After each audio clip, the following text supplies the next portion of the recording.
الحمد لله رب العالمين والصلاة والسلام على سيدنا ومولانا محمد وعلى آله وصحبه وعلى من تبعهم بإحسان إلى يوم الدين. أما بعد فقد قال الله تبارك وتعالى في كلامه المجيد والفرقان الحميد: أعوذ بالله من الشيطان الرجيم. بسم الله الرحمن الرحيم. الرجال قوامون على النساء بما فضل الله بعضهم على بعض وبما أنفقوا من أموالهم فالصالحات قانتات حافظات للغيب بما حفظ الله واللاتي تخافون نشوزهن فعظوهن واهجروهن في المضاجع واضربوهن فإن أطعنكم فلا تبغوا عليهن سبيلا إن الله كان عليا كبيرا. وإن خفتم شقاق بينهما فابعثوا حكما من أهله وحكما من أهلها إن يريدا إصلاحا يوفق الله بينهما إن الله كان عليما خبيرا. صدق اللہ العظیم. بزرگوں اور بھائیوں، قرآن مجید کی سورہ نساء اور 5ویں پارے کی چند آیات آپ کے سامنے پڑھی ہے. اس سورت کا نام سورہ نساء ہے. عربی زبان کا یہ لفظ ہے نساء. عربی زبان میں نساء عورت کو بولتے ہیں. چونکہ اس سورت میں تقریباً کئی آیات میں مرد کے حقوق عورتوں کے ذمے کیا ہیں، یعنی شوہر کے حقوق عورتوں کے ذمے کیا ہیں اور عورتوں کے حقوق شوہروں کے ذمے کیا ہیں، تقریباً ان مسائل کو بیان کیا گیا ہے. اس لیے اس سورت کا نام سورہ نساء رکھا گیا ہے. جہاں سے میں نے ان آیات کی تلاوت کی ہے، ان سے پہلے والی آیات میں اللہ تبارک و تعالیٰ نے عورتوں کے حقوق جو مردوں کے ذمے تھے، عورتوں کے حقوق جو مردوں کے ذمے تھے اور جو حقوق مردوں کے عورتوں کے ذمے ہیں، مجموعی طور پر ان حقوق کو ذکر کیا ہے. مجموعی طور پر ان حقوق کو ذکر کیا ہے. ابتدا میں ان حقوق کو ذکر کیا ہے کہ جو مردوں کے ذمے عورتوں کے لیے ہے. اور یہ آیات جو میں نے پڑھی ہے، ان آیات میں اللہ تبارک و تعالیٰ نے ان حقوق کو ذکر کیا ہے کہ جو مردوں کے ذمے عورتوں کے لیے ہے. مرد کے ذمے ہیں عورت کے لیے وہ حقوق. بہت سے حقوق ایسے ہیں کہ جن کی وضاحت احادیث میں اور روایت میں ملتی ہے اور حقوق تقسیم کیے. کچھ حقوق ایسے ہیں کہ جو مرد کے ذمے عورت کے لیے ہے اور کچھ حقوق وہ ہے کہ جو عورت کے ذمے مرد کے لیے ہے. ڈیوٹیاں تقسیم کی گئی ہے. اللہ تبارک و تعالیٰ نے کام تقسیم کیے ہیں. کچھ کام مردوں کے ذمے ہے عورتوں کے لیے اور کچھ کام عورتوں کے ذمے ہے مردوں کے لیے. اس طریقے سے تقسیم ہے اور اسی طریقے سے گاڑی چلتی رہتی ہے. اگر عورت یہ کہے کہ سارے کام میں ہی نبھاتی ہوں تو اس کا یہ کہنا غلط ہوگا. مرد یہ کہے کہ ساری ذمہ داریاں میں ہی نبھاتا ہوں تو اس کا یہ کہنا بھی غلط ہوگا. حقوق اللہ تبارک و تعالیٰ نے تقسیم کیے ہیں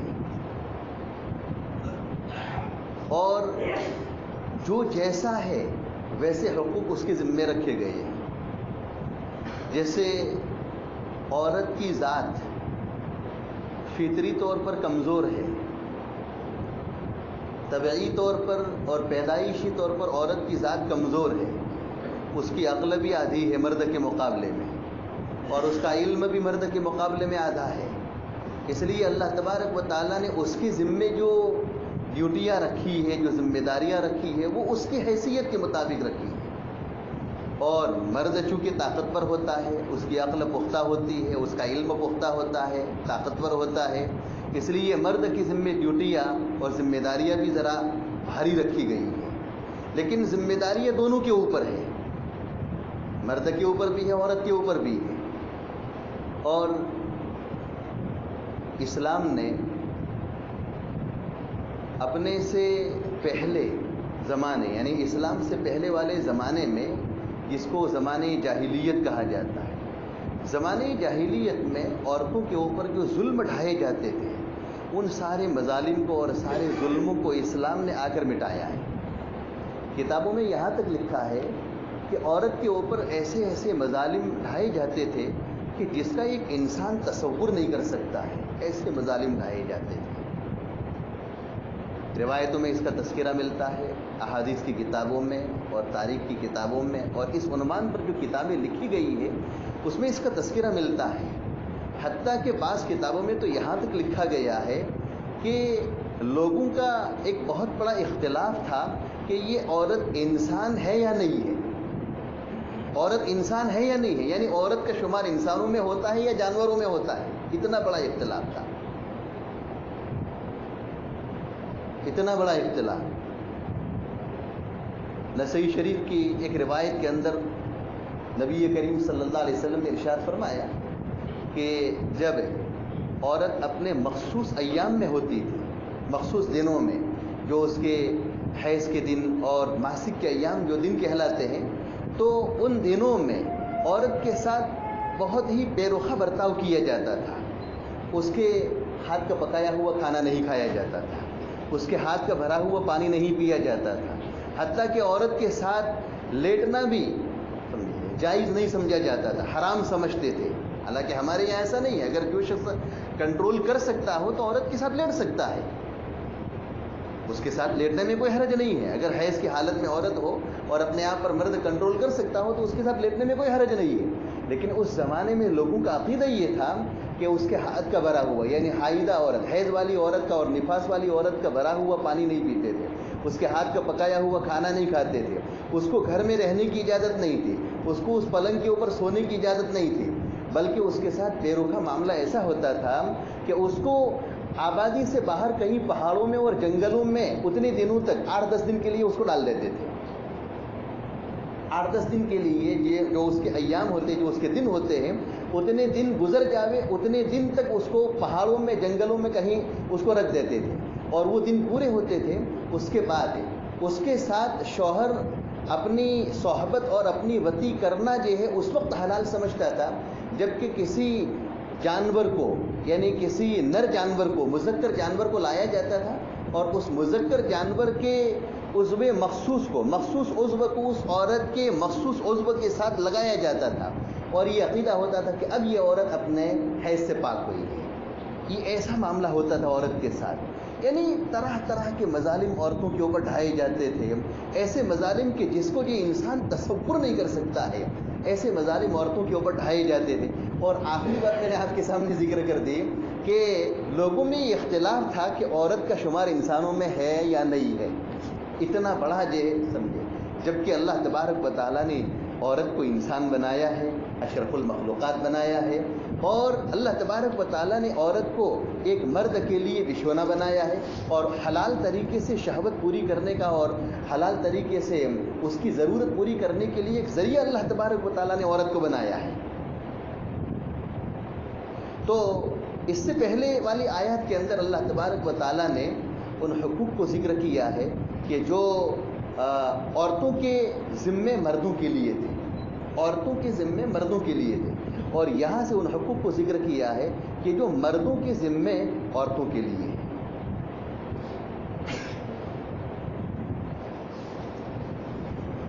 اور میں نے آپ کو پہلے بتایا کہ جس کی جیسی صلاحیت ویسی اللہ تبارک و تعالیٰ نے ڈیوٹیاں تقسیم کی ہیں۔ جیسے مرد طاقتور ہوتا ہے، فطری طور پر طاقتور ہوتا ہے، اور اس کی عقل بھی پختہ ہوتی ہے اور اس کا علم بھی پختہ ہوتا ہے، اس لیے اللہ تبارک و تعالیٰ نے اس کے ذمے بڑی ڈیوٹیاں رکھی ہیں۔ بڑی ڈیوٹیاں رکھی ہیں. جیسے مرد کی ذمہ کیا ہے؟ امامت کرنا یعنی نماز پڑھانا. کوئی عورت امام نہیں بن سکتی ہے. امامت کرنا. اسی طریقے سے حاکم بننا، قاضی بننا، فیصل بننا، اور نبی بننا، رسول بننا، اور جلال اور حد قائم کرنے والا ہونا، یہ بڑی ڈیوٹیاں ہے. جہاد کرنا، یہ ساری بڑی ڈیوٹیاں ہیں. اللہ تبارک و تعالیٰ نے ایسی ہیوی اور بھاری ڈیوٹیاں مرد کی ذمہ رکھی ہیں. اور عورت کی ذمہ کیا رکھا ہے؟ امور خانہ داری کو سنبھالنا، گھریلو کام کاج کو سنبھالنا، وہ عورت کا کام ہے. اگر مرد صبح سے لے کر شام تک محنت کرے گا تو مرد اس انداز سے برتنوں کو نہیں سجا سکتا ہے جو عورت 1 گھنٹے 1.5 گھنٹے کے اندر پورے گھر کو سجا دے گی. وہ اس کا کام ہے، عورت کا کام ہے. تو گھریلو کام کاج کو سنبھالنا، بچوں کی تربیت کرنا، بچے کو دودھ پلانا، بچہ جننا، اور اسی طریقے سے شوہر کے مال کی حفاظت کرنا، اپنی ذات کی حفاظت کرنا، یہ سارا جو کام عورت کی ذمہ ہے. جو جیسا ہے ویسا اللہ تبارک و تعالیٰ نے ڈیوٹیاں اس کی ذمہ رکھی ہے. مرد کی ڈیوٹیاں عورت کو نہیں دی ہے اور عورت کی ڈیوٹیاں مرد کو نہیں دی ہے. یہ الگ بات ہے کہ آج کل یہ کیا ہے، عورتوں نے مردوں کی ڈیوٹیاں لے لی ہے، یہ اور بات ہے. صاحب نے لکھا ہے کہ یہ اور بات ہے کہ آج کل عورتوں نے مردوں کی ڈیوٹیاں لے لی ہے، اور بات ہے. جیسے باہر کا کام جو ہوتا ہے نا، وہ باہر کا کام یہ ہے مرد کی ذمہ ہے. کما کر لانا اور یہ کچھ پیسہ وغیرہ کما کر لانا، یہ سارا کام اللہ تبارک و تعالیٰ نے مرد کی ذمہ رکھا ہے. لیکن ہوتا کیا ہے کہ اب مرد کا یہ کام عورت نے لے لیا ہے اور مرد نپٹ ہو کر گھر میں بیٹھا رہتا ہے. سمجھے؟ یہ ہوتا ہے. تو باہر کے کام جو ہے اللہ تبارک و تعالیٰ نے مرد کی ذمہ رکھے، اندر کا کام عورت کے اوپر ہے. یہاں الرجال قوامون علی النساء بما فضل اللہ بعضهم علی بعض وبما انفقوا من اموالهم. مردوں کو عورتوں کے اوپر قوام بنایا ہے. قوام عربی زبان کا لفظ ہے. عربی زبان میں قوام، قیم یا قیام وغیرہ کا لفظ بولا جاتا ہے تو اس سے نگران مراد ہوتا ہے. ذمہ داری سنبھالنے والا، نگرانی کرنے والا، اور کسی کی نگرانی کرنے والا، نگہبانی کرنے والا، یہ اس کے معنی ہوتے ہیں. الرجال قوامون علی النساء کا مطلب یہ ہے کہ مردوں کو عورتوں کے اوپر نگران اور نگہبان بنایا گیا ہے. مرد کو عورت کے اوپر نگہبان بنایا گیا ہے. دیکھیے اللہ تبارک و تعالیٰ نے اس میں بہت لطیف اشارہ کیا ہے کہ عورت کے اوپر نگرانی مرد کی ہوتی ہے. اس کا الٹا ہو جاوے تو یہ صحیح نہیں ہوگا. عورت اگر اپنے مرد کی نگرانی کرے اور پائی پائی کا حساب لے تو یہ عورت کو زیب نہیں دیتا ہے. آج کل بعض عورتیں ہوتی ہے کہ اپنے شوہروں سے پائی پائی کا حساب لے تو ان کو بتانے کی ضرورت ہے کہ دیکھو بھائی، مردوں کو عورتوں کے اوپر یہ کیا کیا گیا ہے؟ قیام، نگہبان بنایا گیا ہے. اس لیے مرد ہی عورت کے اوپر نگہبان رہے گا، نگران رہے گا. عورت مرد کے اوپر نگہبانی نہیں کر سکتی. اور اس کی 2 وجہ یہاں ذکر فرمائی اللہ تبارک و تعالیٰ نے. کیوں؟ بما فضل اللہ بعضهم علی بعض. ایک وجہ تو یہ ذکر فرمائی ہے کہ اللہ تبارک و تعالیٰ نے تخلیق میں اور پیدائش میں ایک طریقہ ایسا رکھا ہے کہ ایک کو دوسرے کے اوپر فوقیت دی ہے. ایک کو دوسرے کے اوپر فوقیت دی ہے. بعض مردوں کو مردوں کے اوپر فوقیت دی ہے اور مردوں کو عورتوں کے اوپر فوقیت دی ہے. اس لیے اللہ تبارک و تعالیٰ نے مرد کو چونکہ عورت کے اوپر فوقیت دی ہے، اس فوقیت کی وجہ سے، اس برتری کی وجہ سے، اس اعلیٰ رتبے کی وجہ سے مرد کو عورت کے اوپر نگران بنایا گیا ہے. یہ سمجھنے جیسی بات ہے. کیوں؟ اس لیے کہ اللہ تعالیٰ نے اس کو بنایا ہے. مرد اور عورت دونوں میں اگر تقابل ہو تو مرد کا رتبہ عورت کے مقابلے میں اللہ تعالیٰ نے اونچا بنایا ہے. اس لیے مرد عورت کے اوپر نگہبان ہے. ایک وجہ تو یہ ہے. اور دوسری وجہ یہ ذکر کی ہے کہ چونکہ مرد لوگ اپنا مال عورتوں کے اوپر خرچ کرتے ہیں اور خرچ کرنے والے کا ہاتھ کیا ہوتا ہے؟ اوپر ہوتا ہے. اور جو لینے والا ہوتا ہے اس کا ہاتھ کیا ہوتا ہے؟ نیچے ہوتا ہے. کون سا مال خرچ کرتا ہے؟ سب سے پہلے تو یہ کہ نکاح کے موقع پر جب اس کو بیوی بنا کر لاتا ہے تو اس کو مہر دیتا ہے. یہ مال خرچ کیا ہے، مال خرچ کیا ہے. اور پھر بیوی بن کر جب تک پوری زندگی یہ عورت اس کے نکاح میں رہے گی، یہ عورت بیوی بن کر جب تک اس کے نکاح میں رہے گی، اس عورت کا پورا نان نفقہ یعنی کھانے پینے کا اور رہنے سینے کا پورا خرچ کون اٹھائے گا؟ مرد ہی اٹھائے گا، مرد ہی اٹھاتا ہے۔ دو وجوہات ہے کہ مرد کو عورت کے اوپر نگران اور نگہبان کیوں بنایا گیا ہے۔ ایک تو یہ کہ اللہ تبارک و تعالیٰ نے پیدائش میں مرد کو عورت کے اوپر فوقیت دی ہے، برتری دی ہے، اور دوسری وجہ یہ ہے کہ مرد کے اوپر عورت جو ہے عورت کے اوپر مرد خرچ کرتا ہے، عورت کے اوپر مرد کیا کرتا ہے؟ خرچ کرتا ہے، اور خرچ کرنے والے کا ہاتھ اوپر ہوتا ہے۔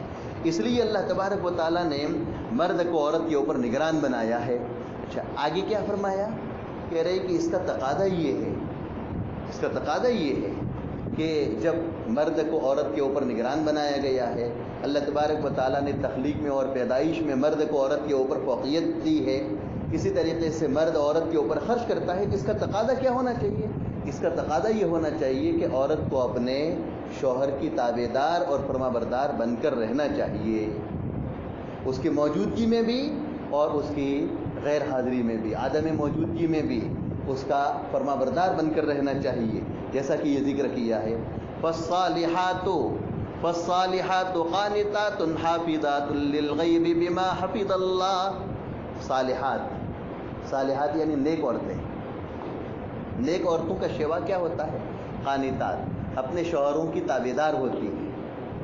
دیکھیے، جو نیک سیرت عورت ہوتی ہے، فرما بردار عورت ہوتی ہے، نیک طبیعت ہوتی ہے، نیک طینت عورت ہوتی ہے، تو وہ اپنے شوہر کی فرما بردار بن کر رہتی ہے، کبھی بھی اپنے شوہر کے سامنے آواز نہیں اٹھائے گی۔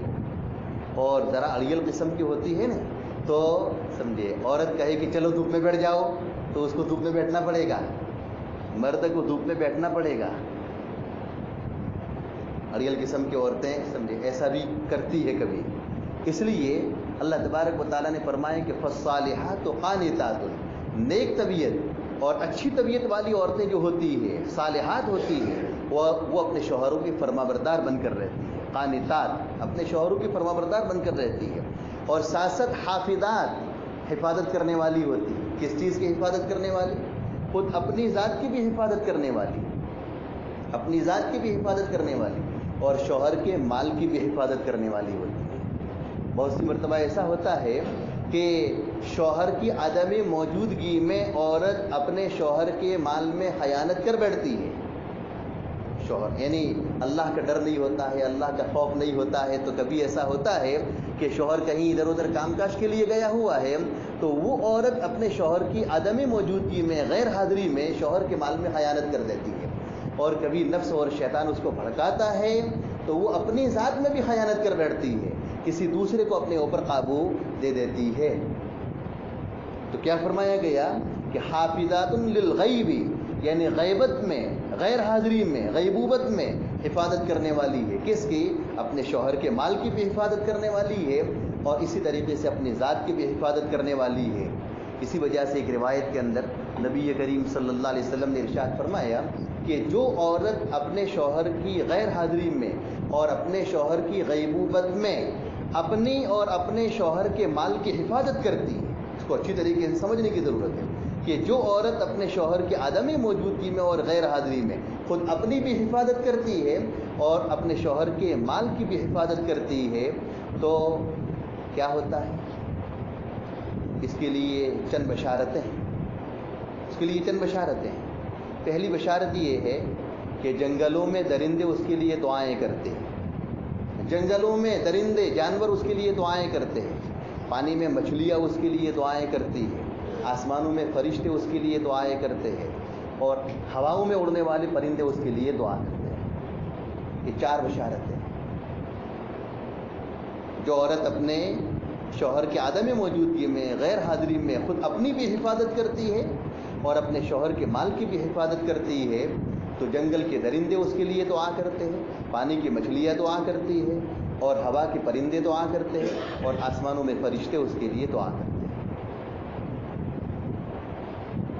بشارت ہے۔ فرمایا کہ فالصالحات قانتات حافظات للغیب بما حفظ اللہ۔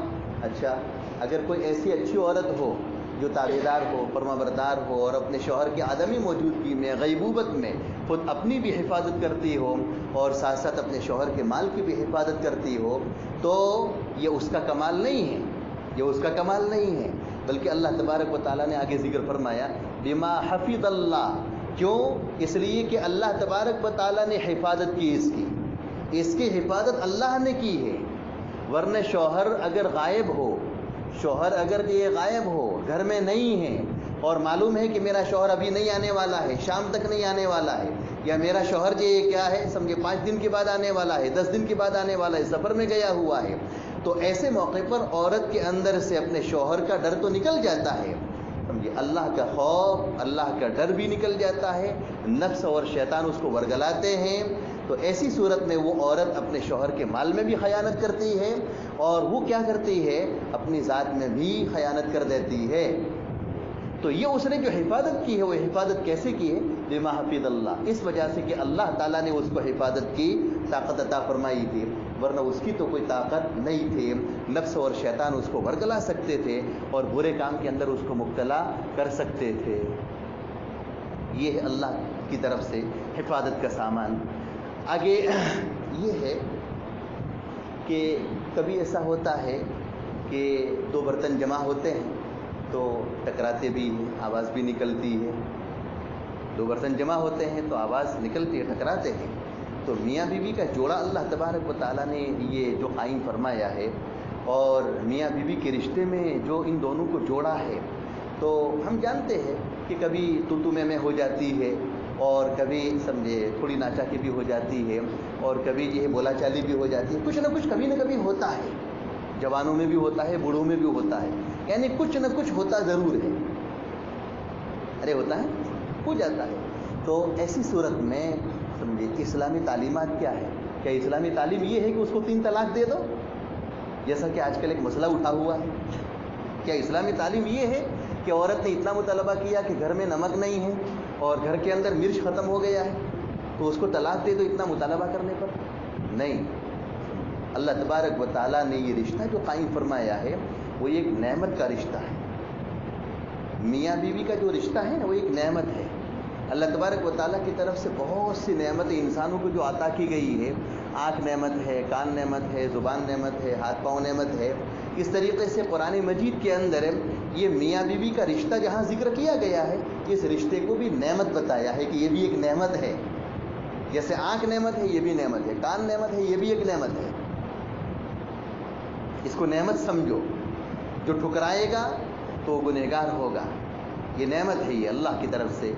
لیکن بہرحال میں تو عرض کر رہا تھا کہ کبھی دونوں جمع ہوتے ہیں تو کبھی ٹکراؤ بھی ہوتا ہے. تو ایسی صورت میں کیا ہمارا کردار ہونا چاہیے، ہمارا عمل کیا ہونا چاہیے؟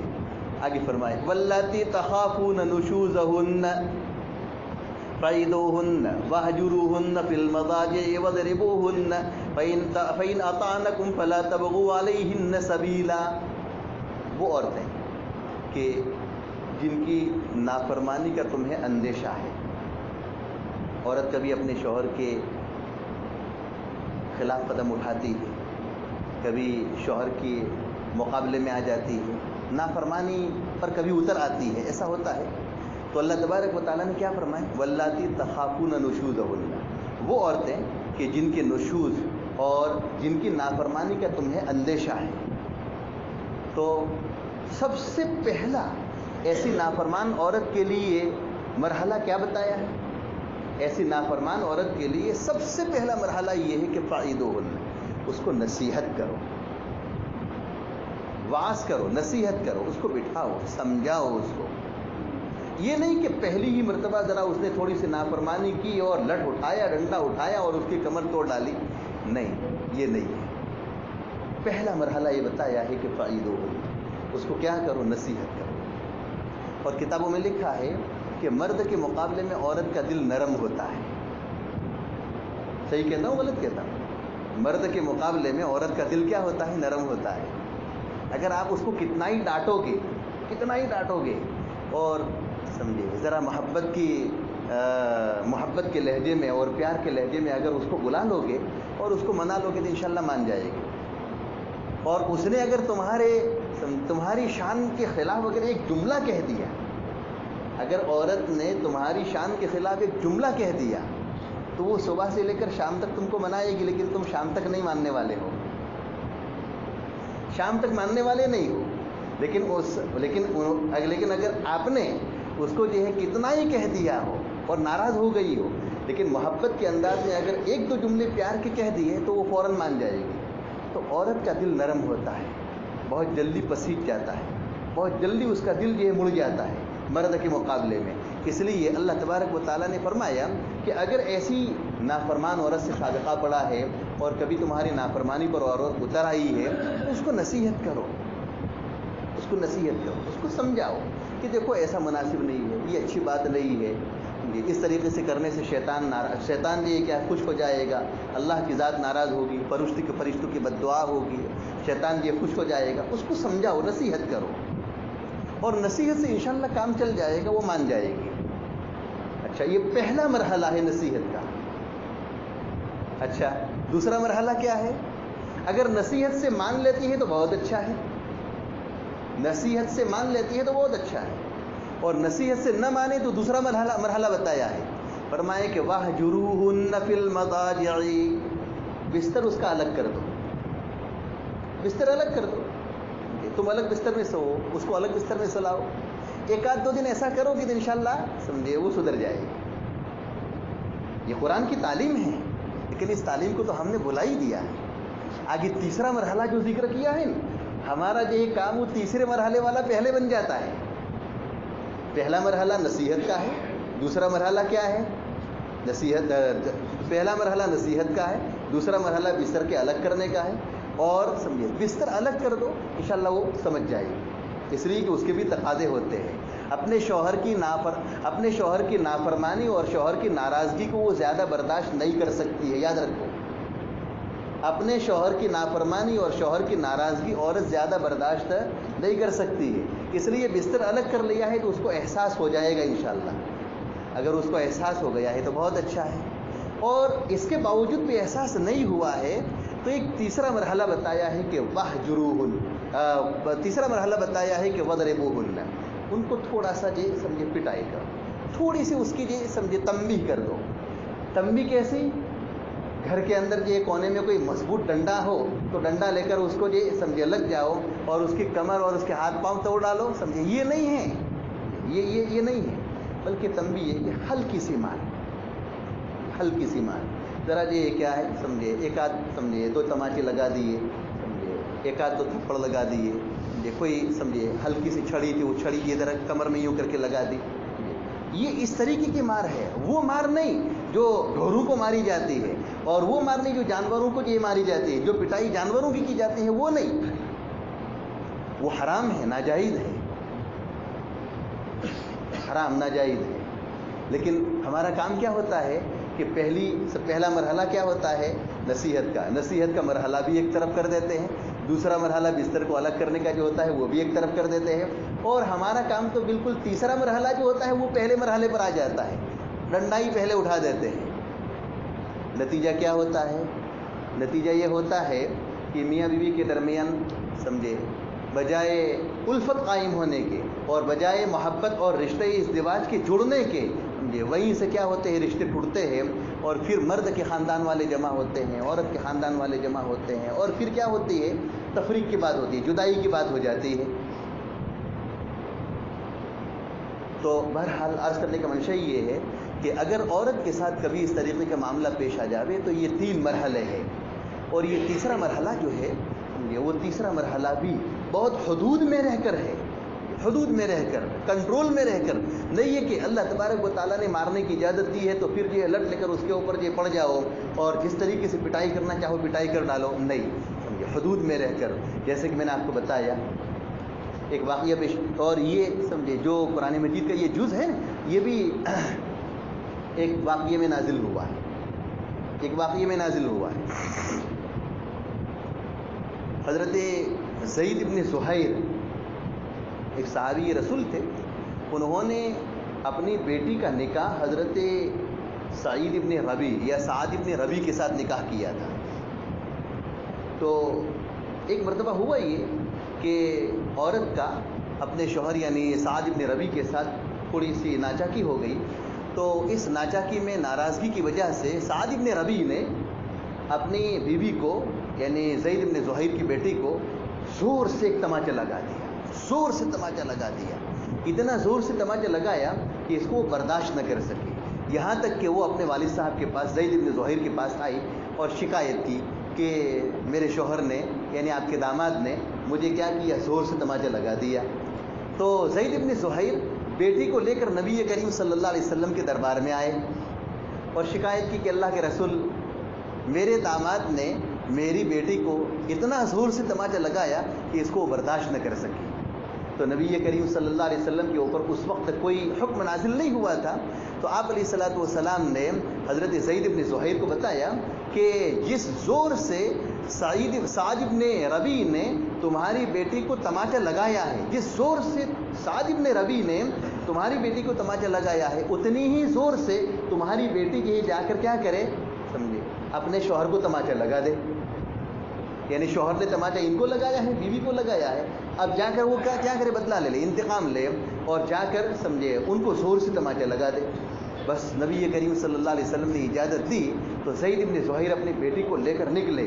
کہاں؟ داماد کے پاس، کہ آج تو جا کر یہ داماد کو زور سے تماچا لگانا ہے. نکلے وہاں سے. ابھی تھوڑے ہی باہر نکلے تھے کہ جبرائیل امین علیہ الصلوۃ والسلام وحی کا یہ جملہ لے کر نازل ہوئے، وَضَرِبُوهُنَّ. پہلے دو جملے تو تھے ہی کہ فَعِدُوهُنَّ، نصیحت کرو، وَاهْجُرُوهُنَّ فِي الْمَضَاجِعِ، کہ بستر میں ان کو الگ کر دو. یہ دو جملے تو تھے ہی، لیکن وہ مارنے والا جملہ تھا نہیں. تو جبرائیل امین علیہ الصلوۃ والسلام اسی وقت وحی لے کر نازل ہوئے اور فرمایا کہ وَضَرِبُوهُنَّ، عورت نہ مانے تو اس کو مار بھی سکتے ہو. بس یہ آیت نازل ہوئی، ٹکڑا نازل ہوا، فوراً نبی کریم صلی اللہ علیہ وسلم نے زید ابن زہیر کو اور بیٹی کو واپس بلایا اور کہا کہ ادھر آؤ. کہاں جاتے ہو؟ کہا کہ داماد کو پیٹنے جا رہے، داماد کو پیٹنے جا رہے. کہا کہ نہیں، سمجھے، داماد کو نہیں پیٹ سکتے ہو، اس لیے کہ اللہ تبارک و تعالیٰ نے ابھی وہی نازل فرمائی ہے کہ اگر عورت ٹیڑھی چلتی ہو اور عورت سیدھی نہ چلتی ہو تو شوہر کو مارنے کا حق ہے عورت کو. لہذا انہوں نے جو مارا ہے وہ صحیح مارا ہے. یہ نہ ہوتا تو آج کیا ہوتا؟ اگر یہ جملہ نازل نہ ہوتا تو آج کیا ہوتا؟ عورت اپنے شوہر کی پٹائی کر دیتی. لیکن وَضْرِبُوهُنَّ فرمایا گیا. بہرحال عرض کرنے کا منشا یہ ہے کہ اس طریقے کی یہ ہدایت دی گئی ہے، تعلیم دی گئی ہے. فَإِنْ أَطَعْنَكُمْ فَلَا تَبْغُوا عَلَيْهِنَّ سَبِيلًا. اگر عورتوں نے تمہاری اطاعت کر لی ہے، یعنی 3 کام کر لیے، نصیحت کر لی اور بستر الگ کر دیا، تھوڑی سی ہلکی پٹائی کر لی، اور اس کے بعد اگر عورتوں نے تمہاری اطاعت کر لی ہے فَلَا تَبْغُوا عَلَيْهِنَّ سَبِيلًا، تو اب مزید ان کے اوپر جو ہے تم کوئی اپنی راہ مت اپناؤ. اب ظلم کرنے کے لیے مزید کوئی راہ مت اپناؤ، کوئی راستہ مت نکالو. بس کام ہو گیا، اب وہ تمہاری فرمانبردار بن کر رہ جائے گی. دیکھیے یہ معاشرتی زندگی جو ہے نا، ہماری معاشرتی زندگی یعنی مرد کو عورت کے ساتھ کیسے رہنا چاہیے، عورت کو اپنے شوہر کے ساتھ کس طریقے سے رہنا چاہیے، خاندانی جو ہمارا سمجھیے جو تعلقات ہے اور جو معاشرت ہے، اس معاشرت کو اللہ تبارک و تعالیٰ نے ذکر فرمایا ہے. اگر اس معاشرت کی تعلیمات پر اگر کوئی شخص بھی اچھی طریقے سے گامزن ہوگا اور پوری تعلیمات کو اپنی زندگی میں بسائے گا تو میاں بیوی کے درمیان انشاءاللہ کبھی کوئی جھگڑا نہیں ہوگا، کوئی نوبت نہیں آئے گی. آگے فرمایا کہ ان اللہ کان علیٰ کبیرا، بلا شبہ اللہ تبارک و تعالیٰ بلند ہے اور بہت بڑے ہیں. وَإِنْ خِفْتُمْ شِقَاقَ بَيْنِهِمَا فَبَعْثُوا حَكَمًا مِّنْ أَهْلِهِ وَحَكَمًا مِّنْ أَهْلِهَا إِنْ يُرِيدَا إِصْلَاحًا يُوَفِّقِ اللَّهُ بَيْنَهُمَا إِنَّ اللَّهَ كَانَ عَلِيمًا خَبِيرًا. وہ 3 مرحلے بتا دیے، لیکن کبھی کبھار ایسا ہوتا ہے کہ حالات بہت نازک بن جاتے ہیں، حالات بہت نازک بن جاتے ہیں اور اتنے نازک بن جاتے ہیں کہ پھر میاں بیوی کے درمیان دوبارہ تعلقات کا قائم ہونا اور دوبارہ تعلقات کا جڑنا دشوار ہو جاتا ہے. اب وہ رہیں گے، میاں بیوی بن کر رہیں گے، تب بھی مرد کی طرف سے عورت کے اوپر ظلم ہوگا، عورت کی طرف سے مرد کے اوپر ظلم ہوگا، حقوق ادا نہیں کریں گے ایک دوسرے کے. اگر اس حد تک حالات پہنچ چکے ہیں تو پھر کیا کرنا چاہیے؟ کہہ رہے ہیں کہ اگر میاں بیوی کو ایک دوسرے کے اوپر ظلم اور شقاق کا اندیشہ ہو تو ایسی صورت میں فَبَعْثُوا حَكَمًا مِّنْ أَهْلِهِ وَحَكَمًا مِّنْ أَهْلِهَا، کہ ایک حکم اور ایک فیصل مرد کی طرف سے جائے گا اور ایک فیصل عورت کی طرف سے آئے گا. جس کو ہم پنچایتی بولتے ہیں گجراتی میں. کیا بولتے ہیں گجراتی میں؟ ہاں پنچایتی بولتے ہیں, سمجھے. ایک پنچایتی, ایک حکم, ایک فیصل مرد کی طرف سے آئے گا, ایک عورت کی طرف سے آئے گا, اور مرد کی طرف سے جو فیصل آئے گا وہ ساری باتیں وہاں سے سن کر آئے گا, عورت کی طرف سے جو فیصل آئے گا وہ ساری باتیں وہاں سے سن کر آئے گا, اور دونوں ایک جگہ پر بیٹھ کر دونوں پنچایت کریں گے, دونوں پنچایت کریں گے. اور پھر یہ سمجھے کسی طریقے سے اگر معاملہ سلجھ جاتا ہو تو بہت اچھا ہے, کسی طریقے سے معاملہ دوبارہ اگر یہ سمجھے راہ پر آ جاتا ہے, سلجھ جاتا ہے, اور ان دونوں حکم اور فیصل کی وجہ سے معاملہ اگر لائن پر آ جاتا ہے تو بہت اچھا ہے, اور اگر نہیں آتا ہے تو پھر دونوں کے درمیان کیا ہوگی, تفریق اور جدائی کر دی جائے گی. یہ ہے فَإِنْ خِفْتُمْ شِقَاقَ بَيْنِهِمَا فَبَعَثُوا حَكَمًا مِّنْ أَهْلِهِ وَحَكَمًا مِّنْ أَهْلِهَا, اور اگر تم کو اندیشہ ہو دونوں کے درمیان شقاق اور نافرمانی کا, فَبَعَثُوا حَكَمًا مِّنْ أَهْلِهِ, تو ایک فیصل اور ایک حکم شوہر کی طرف سے بھیجو اور ایک حکم عورت کی طرف سے. إِن يُرِيدَا إِصْلَاحًا يُوَفِّقِ اللَّهُ بَيْنَهُمَا, یہ دونوں حکم اگر اصلاح کا ارادہ کریں گے تو اللہ تبارک و تعالیٰ دونوں کے درمیان توفیق ڈال دیں گے. ان اللہ کان علیما خبیرا, بلا شبہ اللہ تبارک و تعالیٰ بہت جاننے والے اور خوب باخبر ہے. بہرحال یہ چند آیات ہے, ان آیات میں اللہ تبارک و تعالیٰ نے میاں بیوی کے جو حقوق ایک دوسرے کے ذمے ہوتے ہیں, ان حقوق اللہ تبارک و تعالیٰ نے ذکر فرمایا ہے, اور پوری صورت اسی سے بھری ہوئی ہے, پوری صورت اسی سے بھری ہوئی ہے. جہاں جہاں سمجھے میں دیکھتا ہوں اور موقع آتا ہے تو ان آیات کی تفسیر آپ کے سامنے ذکر کر دیتا ہوں. اللہ تبارک و تعالیٰ ان آیات کے مضامین کو اور اس کی تفسیر کو ہمیں اپنی زندگی میں لا کر عمل کرنے کی پوری توفیق عطا فرمائیں, اور میاں بیوی کے ایک دوسرے کے حقوق کو ادا کرنے کی ہم سب کو نیک توفیق عطا فرمائیں. وآخر دعوانا الحمد للہ رب العالمین.